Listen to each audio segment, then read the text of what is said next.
Après avoir fait les beaux jours de l'AS Monaco puis de Lille, Luis Campos œuvre aujourd'hui pour le PSG en tant que conseiller sportif. Réputé comme un gros travailleur avec un énorme réseau, sa personnalité est clivante. Le dirigeant portugais arrive aujourd'hui à un tournant de sa carrière. Il vit en ce moment ce qui pourrait être pour lui son dernier mercato au PSG. En effet, son nom est de plus en plus cité pour un retour en principauté en tant que président de l'AS Monaco en cas de rachat du club par les Saoudiens. L'occasion donc de tirer un bilan du passage de Luis Campos au PSG. L'histoire entre Luis Campos et Paris commence à s'écrire en juin 2022. À ce moment-là, le PSG enchaîne les échecs sur le mercato, le club de la capitale ne flaire jamais les bons coups et son directeur sportif, Leonardo, décide donc de passer la main à Luis Campos. Son arrivée coïncide avec un changement de cap de la direction parisienne. Fini le recrutement bling bling, la direction doit être capable de se faire respecter, l'institution passe avant l'ego de certaines stars. Sauf que Luis Campos arrive dans la peau non pas d'un directeur sportif, mais bien d'un conseiller sportif, comme écrit dans le communiqué sur le site du club. Le directeur sportif en place, c'est Antero Henrique, avec qui il va devoir coopérer, et la cohabitation n'est pas évidente. Les deux sont loin de vivre une histoire d'amour. À la fin de l'été 2022, Luis Campos s'était permis de prendre la parole à RMC pour évoquer le mercato du PSG dirigé sous la houlette d'Henrique.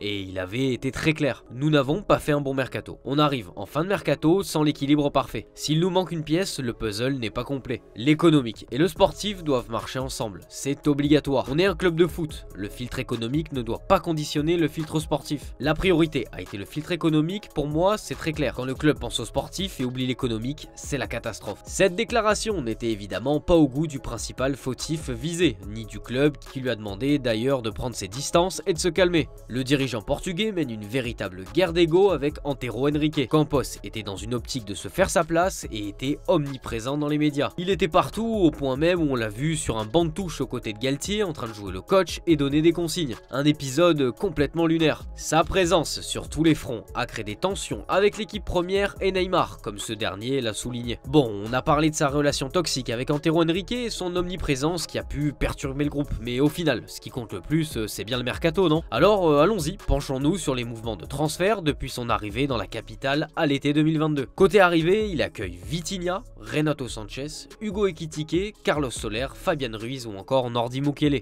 Et quand on étudie chacun de ces joueurs, le bilan est mitigé pour rester poli. Côté satisfaction, on retrouve évidemment Vitinha, effacé dans un premier temps par la présence de Messi et Neymar, mais qui a depuis littéralement explosé avec Luis Enrique, au point d'être l'un des meilleurs parisiens cette saison. Fabian Ruiz est aussi régulièrement titulaire sous les ordres du technicien espagnol et a eu quelques coups d'éclair. Les déceptions par contre sont plus nombreuses. Renato Sanchez, acheté 15 millions d'euros, a été plombé par les blessures, ce qui était déjà le cas avant sa venue et n'a jamais semblé être suffisamment en confiance pour performer quand il avait la chance de jouer. Nordi Mukele, acheté 12 millions d'euros, est aujourd'hui sur la liste des départs du club, lui qui a vécu une saison cauchemardesque. Carlos Soler, acheté 18 millions d'euros, n'a jamais montré un niveau élevé de performance et prend aujourd'hui la poussière. Puis que dire du cas Ekitike, acheté près de 30 millions d'euros à Reims, qui a toujours exaspéré tous les supporters et n'a jamais réussi à confirmer les promesses entrevues à Reims. Symbole de cet échec, il a été transféré à l'Eintracht Francfort contre 18 millions d'euros, avec au total 147 millions d'euros dépensés sur le mercato lors de la saison 2022-2023, et quand on voit les performances des joueurs, on peut dire que le bilan n'est pas bon. Luis Campos s'était défendu, en rappelant à juste titre que le club était sous la contrainte de sanctions du fair play financier. Les salaires XXL de Neymar, Messi, Ramos et Kurzawa, pour ne citer que, faisant obstacle. Bon, une marge de manœuvre apparemment limité, mais ça n'a pas empêché le PSG de dépenser 147 millions d'euros. Le mercato 2023-2024 était donc le premier dans des conditions idéales pour Luis Campos. Exit les stars et les gros salaires avec les départs de Verratti, Neymar, Ramos et Messi, place à une équipe qui doit être beaucoup plus jeune et avec des Français, moins bling bling, le fameux projet Île-de-France comme souhaité par Kylian Mbappé. Et là non plus, le mercato de la dernière saison écoulée n'est pas glorieux quand on s'y penche en détail. Le PSG a dépensé la somme complètement dingue de 454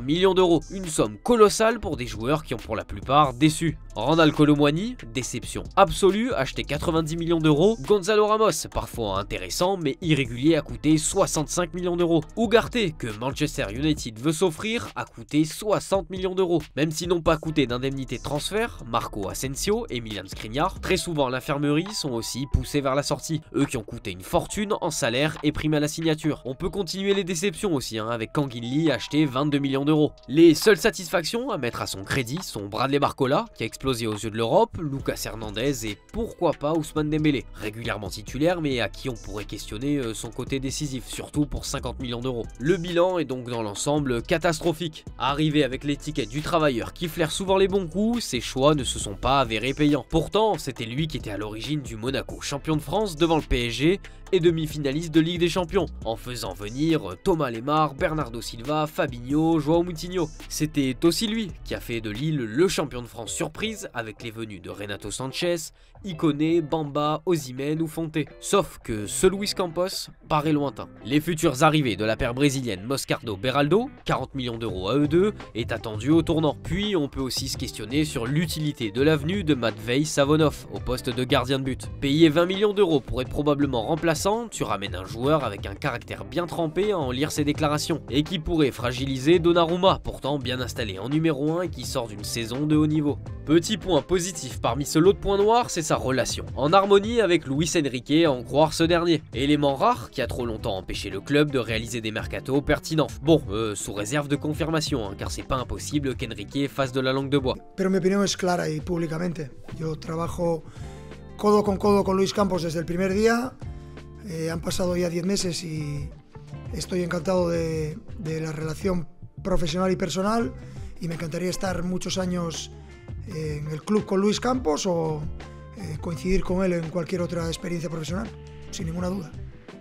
Un des échecs majeurs de l'ère Campos, c'est son incapacité à convaincre Kylian Mbappé de prolonger avec le PSG. Une de ses missions à son arrivée était de faire jouer sa relation avec le clan de la star française, qu'il connaît depuis l'époque de Monaco, pour tenter de le faire rester. Mission échouée, malgré la très bonne relation entretenue, comme l'a souligné Mbappé dans son discours d'annonce de départ, dans lequel il a remercié Campos, le considérant comme son sauveur cette saison. Le défi à présent pour lui est de trouver le remplaçant de la star des Bleus. Une mission quasi impossible. Les noms de Gvisha Kvaratskhelia ou de Marcus Rashford circulent, mais il est difficile d'imaginer que le PSG réussisse à trouver un joueur au rendement équivalent au Bondinois. Il faudra donc surveiller le prix que mettra le PSG sur son futur successeur. Venons-en aussi à la question de son caractère, qualifié de volcanique par ceux qu'il côtoie et qui a déjà fait des étincelles en interne. Selon le Parisien, Victoriano Melero et Grégory Durand, respectivement secrétaire général et directeur du département juridique, ont fait savoir à Nasser Al-Khelaifi qu'il ne pouvait plus continuer à travailler avec le Portugais. Les deux dirigeants voulaient la démission de Luis Campos. Apparemment, ses méthodes de travail jugées trop secrètes,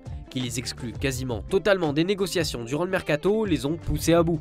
Ce que l'on peut aussi attendre d'un directeur sportif, c'est qu'il soit impliqué dans le centre de formation, et son application dans ce domaine a souvent été décrite à géométrie variable. Sa fonction de conseiller sportif ne l'oblige pas à prendre des décisions concernant la formation. Pourtant, ce statut l'a pas empêché de poser son veto à l'embauche de certains éducateurs au centre de formation. Il ne s'est pas non plus interdit de donner un avis sur le recrutement de tel ou tel joueur. Pas très au courant de ce qui se passe à l'académie, lui qui ne regarde que quelques matchs de Youth League, on peut lui reprocher le recrutement par exemple de Cherendour, qui a bloqué l'émergence d'Aymen Kari, annoncé comme futur crack du centre de formation, et d'autres jeunes. Un mauvais signal sur les ambitions parisiennes concernant les jeunes. Certains l'accusent donc d'avoir saboté le centre de formation du club. Autre élément qui pose question, sa réelle implication à Paris. Car oui, vous le savez ou non, mais Luis Campos travaillait pour d'autres clubs de football. En parallèle de son travail de conseiller sportif au PSG, le Portugais est aussi engagé au Celta Vigo, avec Moucron et parfois Valenciennes en tant que consultant. Souvenez-vous, on avait vu Luis Campos tenir des conférences de presse avec le club espagnol. On peut donc légitimement se demander s'il est vraiment impliqué pour faire les beaux jours du PSG. Ce qu'il fait n'est pas interdit dans l'absolu, mais on peut voir cela d'un mauvais œil.